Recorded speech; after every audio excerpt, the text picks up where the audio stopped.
ఏమండి, వెలుగు ఎలా కనపడాలంటే నమ్ముకున్నప్పుడు మనం ఎలా ఉండాలంటే అన్యుల వలె కాక, అన్యులు నడిచినట్టుగా గత కాలములో గత జీవితంలో నడుచుకున్నా.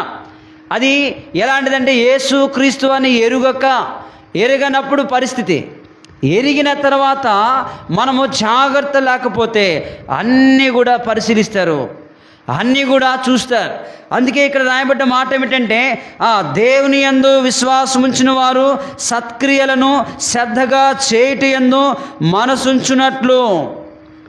అనగా దేవుని సన్నిధిలో కానీ దేవుని దగ్గర కానీ మనం శ్రద్ధగా ఆయన మాటలు వినాలి. దేవుడు ఏం మాట్లాడతాడా అని ఆలోచించాలి. ప్రతిసారి కూడా దేవుడు నాతో మాట్లాడాలి, ప్రతిసారి కూడా దేవుడు నాతో ఏం మాట్లాడతాడు, ప్రతిసారి కూడా ఏ రీతిగా దేవుని కొరకు నేను బ్రతకాలి, ప్రతిసారి కూడా ఏదో ఒక గొప్ప పని దేవుని కోసం నేను చేయాలి అని ఉద్దేశము చేత మనం నింపబడాలి.